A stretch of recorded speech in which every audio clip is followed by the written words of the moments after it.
Hello বন্ধুরা, কেমন আছো সবাই? আজকে আঁকবো আমরা স্ট্রবেরি। দেখো পেন্সিল দিয়ে স্ট্রবেরিটা আঁকায় নিচ্ছি কিভাবে, তোমরা একটু ভালো করে খেয়াল করো।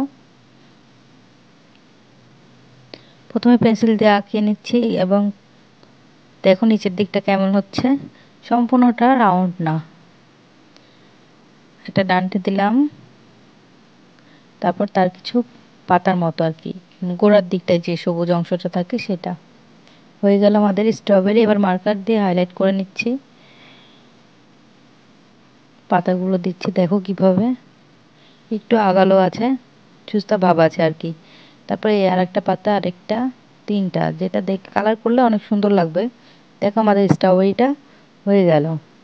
নিচের দিকে একটু গোল আর কি, রাউন্ড আর কি, হালকা গোলের মতো। এবার বীজগুলো দিচ্ছি, দেখো হলুদ হলুদ পড়েছে বীজগুলো দেখা যায়, বা দাগ বীজও ঠিক না, দাগ ওপরে একটা ছোপ ছোপ, সেই দাগগুলো আমরা দিয়ে নিচ্ছি। দেখো একটু ছোট ছোট, গোলও না, একটু আর কি ওভাল আকৃতির ছোট ছোট, গোটাটাতেই দিয়ে নেব। সাদা কালো দেখো একরকম লাগছে দেখতে, এবার আমরা কালারে চলে যাবো যখন, তখন আরেক রকম লাগবে। যত দেখুন সম্পূর্ণ কালারটা হয়ে গেলে অনেক সুন্দর লাগবে। এবার আমরা ইয়েলো কালারটা দিয়ে নিচ্ছি।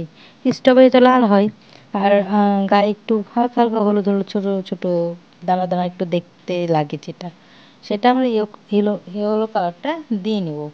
হলুদ কালারটা দিয়ে নিচ্ছি, দেখো সবগুলোতে আমি আলাদা আলাদা করে হলুদ কালার দিয়ে নিচ্ছি। এবার লাল রং দেবো। স্ট্রবেরি লাল হয় আমরা সবাই জানি। স্ট্রবেরি খুব সুন্দর একটা ফল, যেটা খেতে সুস্বাদু এবং এটার দেখতেও অনেক সুন্দর। দেখো সম্পূর্ণটাতে আমরা লাল করে নিচ্ছি। আগে হচ্ছে সাইডগুলো আর কি লাল করছি, তারপরে জায়গা ধরে ধরে আমি হালকা হালকা করে যে জায়গাগুলো লাল কালার দরকার সেগুলো আমি ধরে ধরে কালার দিচ্ছি, হলুদটা গ্যাপ রাখছি। তারপরে হালকা করে দেখো আস্তে আস্তে, খুব তাড়াহুড়া করার দরকার নেই। অনেকে, তোমরা যদি কেউ মনে করো যে আগে লাল কালার করে নিব তারপরে হলুদ দিব, তখন হলুদটা কি হবে, লাল জায়গাটা ফাঁকা রাখতে হবে। সেক্ষেত্রে হলুদের জায়গাটা ফাঁকা রেখে কালার দিতে হবে। আর তোমরা যদি মনে করো সম্পূর্ণ লাল করে নিব তারপরে হলুদ কালার দেবো, সেক্ষেত্রে কমলা কালার হয়ে যাবে। সেই জন্য জায়গাটা ফাঁকা রেখে বা আগে ইয়েলো কালারটা করে নিলাম, এবং মাঝে হচ্ছে যে জায়গাগুলো ফাঁক থাক মানে গ্যাপ থাকবে সেই জায়গাগুলোতে হচ্ছে আমরা হালকা হালকা করে লাল কালারটা দেব, তাইলে ঠিক হবে কালারটা। দেখো আমার তো এই যে লাল কালারটা দিয়ে নিলাম, দিয়ে নিচ্ছি আর কি। এখন তো আমার মনে হচ্ছে অর্ধেক লাল আর অর্ধেক সাদা কালারটাই বেশি সুন্দর লাগছে, কিন্তু এমন করলে তো ভালো লাগবে না আর কি, স্ট্রবেরি মনে হবে না। সম্পূর্ণটা কালার করলেই বেশি সুন্দর লাগবে, কিন্তু এটাও ভালো লাগছে দেখতে। দেখো কিভাবে কালার করছে, ধরে ধরে ধরে ধরে ডিপ ডিপ করে একদম ডিপ কালার করছে, ঘষে ঘষে কালার দিচ্ছে। এটা হচ্ছে আমি মূলত, তোমরা কাঠ পেন্সিল দিয়ে করলেও ভালোই হবে। আমার কালারটা ডায়মন্ড কালার আর কি, যেটা অনেক মোটা একটা কালার। এটা আমি ধরে ধরে জায়গা জায়গা দিচ্ছি।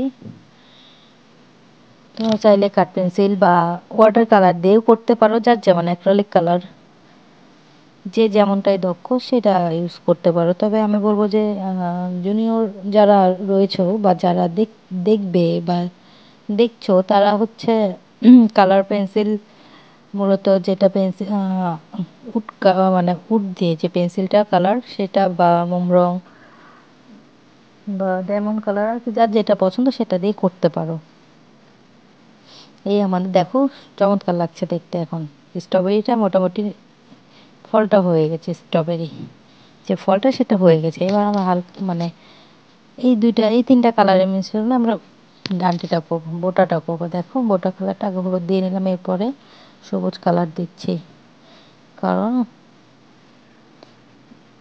যেন ডিপ সবুজ হালকা সবুজ এক এক জায়গায় এক এক রঙটা হয়, ডিপ হালকা।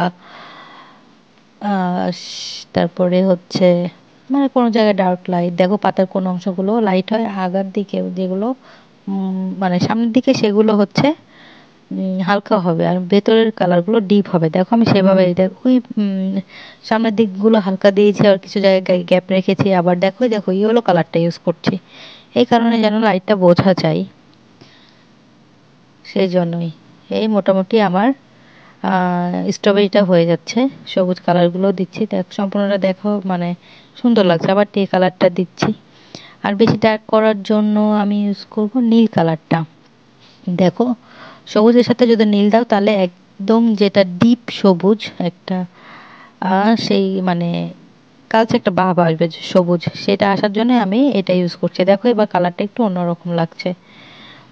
এই হয়ে গেল আমার স্ট্রবেরি। দেখো কত সুন্দর। সকলকে ধন্যবাদ দেখার জন্য।